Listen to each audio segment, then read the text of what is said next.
वज़ीर आला खैबर पख्तूनख्वा सोहेल अफरीदी का 7 घंटे से धरना जारी। 8वीं बार भी बानी से मुलाकात ना हो सकी। कहा जब तक मुलाकात नहीं कराई जाएगी बैठा रहूंगा। वज़ीर आला केपी का वफाक पर 5300 अरब रुपए की करप्शन का इल्ज़ाम। मीडिया से गुफ्तगू में कहा यह अवाम के टैक्स का पैसा है जिससे बाहर फ्लैट्स और जजीरे खरीदे जा रहे हैं। फाटा इंतजाम के बाद NFC में हमारा हिस्सा 19% बनता है। NFC इजलास में सूबों के फंड्स का मामला उठाएंगे। 7 साल से 350 अरब रुपए सालाना हमें हिस्सा नहीं मिल रहा। बानी PTI से मुलाकात ना कराने पर हमारे खर्चात बढ़ रहे हैं। मैं धरने में आना चाहता था, बानी की बहनों ने मना किया। बानी PTI से मुलाकात क्यों नहीं कराई जा रही? PTI ने मामला सेनेट में उठा दिया। सेनेटर फैसल जावेद ने कहा बताया जाए बानी से मुलाकात कब करवाई जाएगी। असद कैसर ने कहा बानी PTI ने क्या किया जो मिलने नहीं दिया जा रहा। हरीपुर में अवाम के हक को छीना गया। तमाम सियासी जमातों से कहता हूं अपनी अना से बाहर निकलें।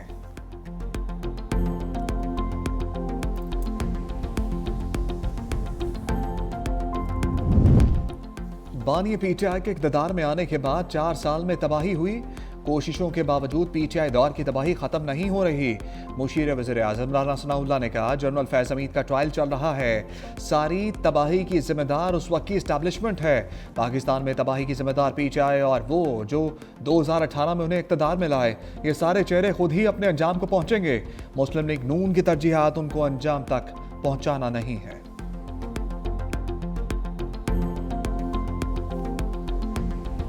जो वज़राए आला हुकूमती ओहदेदारान अपनी तवज्जो फजूल किस्म की कामों में रखते हैं, जलसा करो, घेराव करो, जलाओ करो, मार दो, गाली गलोच, दंगा फसाद, उनको कहाँ से टाइम मिलता है कि वो अपना टाइम फजूलियात में बर्बाद करें, गाली गलोच और फितना फसाद में बर्बाद करें। हुकूमती ओहदा जो है इससे बड़ी जिम्मेदारी, क्रशिंग रिस्पॉन्सिबिलिटी कोई नहीं है। लोग उसको एक तफरीह का जरिया समझते हैं और एक पावर ग्रैब करने का जरिया समझते हैं।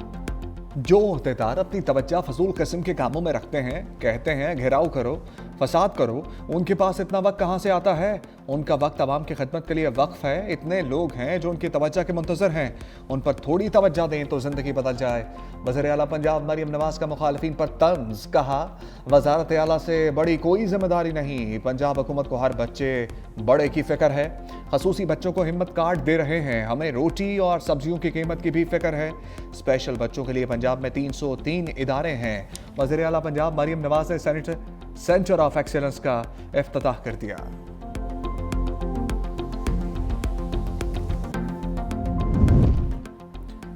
बानी PTI इस वक्त पाकिस्तान का सबसे VIP कैदी है। देसी मुर्गा, अपना कुक, एक्सरसाइज मशीन बानी PTI को दस्तयाब है। वज़ीर मुमलिकत दाखिला तलाल चौधरी का सेनेट में इज़हार ख्याल। PTI वाले हाई कोर्ट गए हुए हैं। ज़िमनी इंतखाब तो PTI वाले हार गए। ये बस ड्रामा कर रहे हैं। जेल मैनुअल के अलावा मुलाकात नहीं हो सकती। PTI अरकान ने तलाल चौधरी के खिताब के दौरान शदीद एहतजाज किया।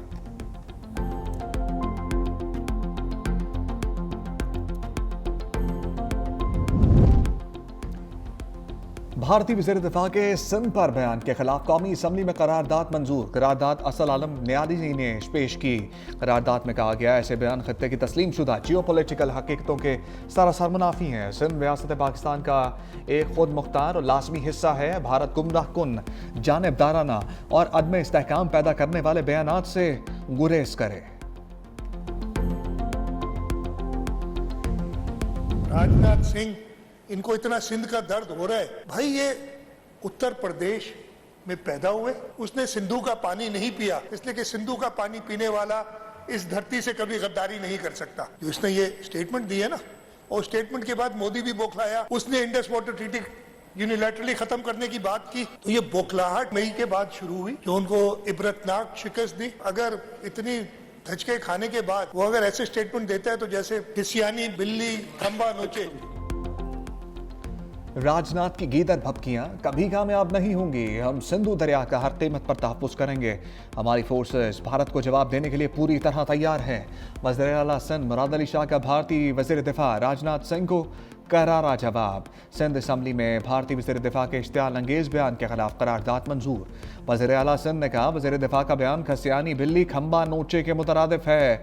ना कोई सिंध को पाकिस्तान से अलग कर सकता है और ना ही जोग्राफिया बदल सकता है। सिंध मुत्तहिद और पाकिस्तान के साथ रहेगा।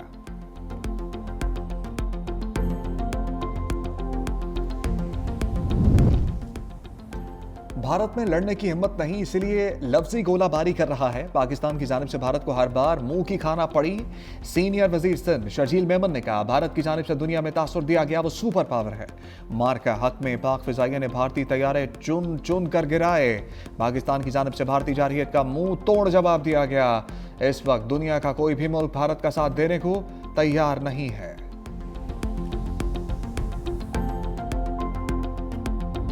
अफगान सरजमीन से एक बार फिर दहशतगर्दी। ताजिकिस्तान में अफगानिस्तान से हमला, 3 चीनी शहरी हलाक।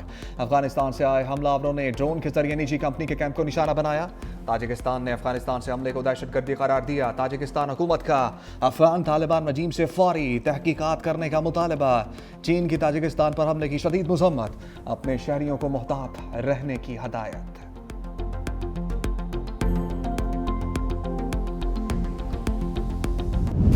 व्हाइट हाउस के करीब अफगान शहरी की फायरिंग से 2 नेशनल गार्ड जख्मी। अस्पताल में हालत तशवीशनाक। हमलावर भी जख्मी हालत में गिरफ्तार। फायरिंग करने वाला 29 साल रहमानुल्लाह 2021 में अमेरिका आया था। सदर ट्रंप ने वाकया दहशतगर्दी और हमलावर को जानवर करार देते हुए कहा, नेशनल गार्ड पर फायरिंग करने वाले को कीमत अदा करना पड़ेगी। तर्जुमान व्हाइट हाउस ने कहा, फायरिंग में मुलविस तमाम अनासर को कानून के कचहरे में लाया जाएगा। फायरिंग के बाद व्हाइट हाउस को बंद कर दिया गया। रोनाल्ड रीगन एयरपोर्ट पर फजाई ऑपरेशन भी मुअत्तल रहा। फायरिंग के बाद वेस्ट वर्जीनिया के गवर्नर ने पहले दोनों एहलकारों की हलाकत की तस्दीक की, बाद में उन्होंने अपना बयान वापस ले लिया। इब्तदाई तहकीकात के मुताबिक हमलावर अकेला था। फायरिंग के वक्त सदर ट्रंप फ्लोरिडा में मौजूद थे।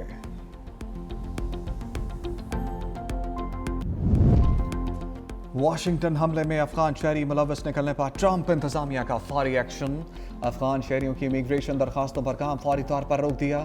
अमरीकी सिटीजनशिप एंड इमिग्रेशन सर्विस ने एक्स पर अपने पैगाम में कहा, अफगान शहरियों के लिए इमिग्रेशन की तमाम दरखास्तें गैर मुअय्यना मुद्दत के लिए रोक दी गई हैं। दूसरी जानिब अमरीकी वज़ीर ख़ारजा मार्को रूबियो ने तारकीन वतन की इमिग्रेशन महदूद करने के लिए हुकूमतों पर दबाव डालने की हदायत कर दी है।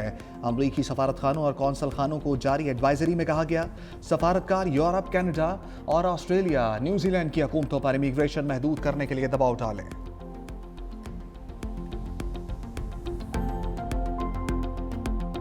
The world around us is transforming at a rate unimaginable, with profound impact on our internal and external challenges, ranging from perpetual hybrid conflicts to all-out war, for which our armed forces must be prepared with more cohesion, jointness, synergy, and unity of purpose.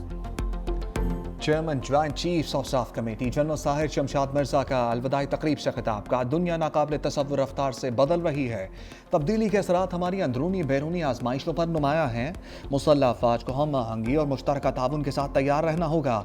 असरात hybrid महासराई से जंग तक मुफीद हैं। मुस्तकबिल के challenges के लिए तंजीम इस्लाह नागुज़ीर है। बाख्तियार और मुनासिब सलाहियत से लेस अफवाज निज़ाम के लिए ज़रूरी है। मुस्तकबिल की जंगों के लिए मरबूत हिकमत अमली से तैयार रहना होगा। जनरल साहिर शमशाद मिर्जा ने तीनों अफवाज के लिए नेक तमन्नाओं का इजहार किया।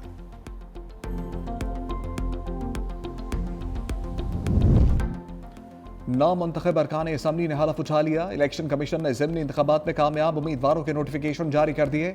NA-18 हरीपुर से बाबर नवाज, NA-104 फैसलाबाद से दानियाल अहमद, NA-129 लाहौर से मोहम्मद नुमान, NA-143 साहिवाल से मोहम्मद तोफैल कामयाब ठहरे, जबकि NA-185 डेरा गाजी खान से महमूद कादर खान ने कामयाबी समेटी। तलाल चौधरी की जानिब से इंतखाबी ज़ाब्ता अखलाक की खिलाफ वर्जी के बायस NA-96 से बिलाल चौधरी का नोटिफिकेशन रोक लिया गया।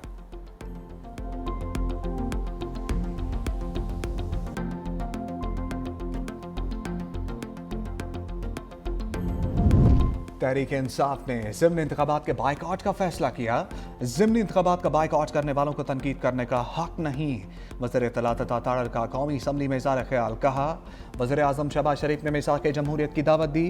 PTI के दौर में नून लीग के कई रहनुमा जेलों में थे, हमारे रहनुमा जेलों में थे, फिर भी मुज़ाकरात की बात की। PTI ने सोशल मीडिया के जरिए इदारों के खिलाफ मुहिम शुरू की। बानी PTI तो सलामती कौंसिल के इशूज़ पर इजलास में शरीक ही नहीं होते थे।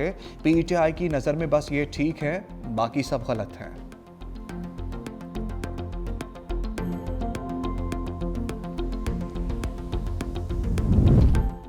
ज़िमनी इंतखाबात में ज़ाब्ता अखलाक की खिलाफ वर्जी। हुक्मरान जमात के वज़रा इलेक्शन कमीशन के रेडार पर। इलेक्शन कमीशन ने वज़ीर मुमलिकत तलाल चौधरी को नोटिस जारी कर दिया। वज़ीर मुमलिकत तमाम ने खसूसी हुज़ैफ़ा रहमान को भी इलेक्शन कमीशन ने दोबारा तलब कर लिया। वज़ीर मुमलिकत तलाल चौधरी और हुज़ैफ़ा रहमान को 2 दिसंबर को तलब किया गया है। इलेक्शन कमीशन ने नून लीग के कामयाब उम्मीदवारों बिलाल चौधरी और महमूद कादिर खान को भी नोटिस जारी कर दिए।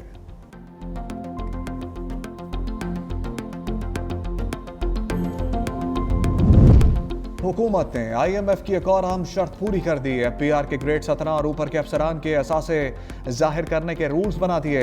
इनकम टैक्स ऑर्डिनेंस 2001 के तहत कवायद में अहम तरामीम मुतारिफ करवा दी गई। सिविल सर्वेंट की जगह लफ्ज़ पब्लिक सर्वेंट का लफ्ज़ शामिल है। ग्रेड 17 और ऊपर वफाकी सूबाई खुद मुख्तार इदारों और कॉरपोरेशन के अफसरान शामिल होंगे।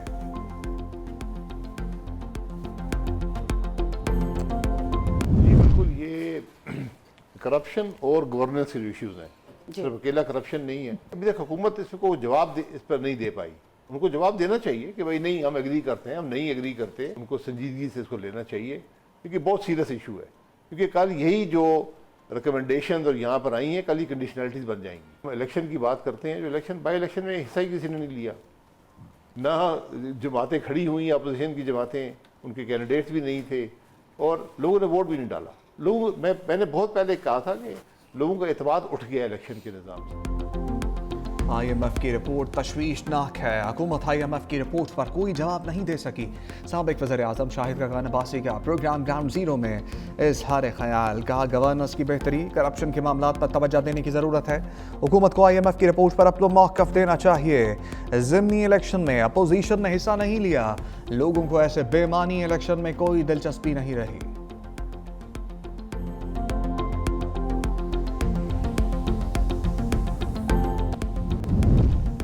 और लाहौर में नई पाकिस्तानी फिल्म नीलोफर का रंगारंग प्रीमियर शो। फवाद खान, माहिरा खान, राहत फ़तेह अली खान, आतिफ असलम और अली ज़फ़र समेत 24 शख्सियात की शिरकत। शोबिज़ सितारों ने नीलोफर को लॉलीवुड की बेहतरीन फिल्म करार दिया।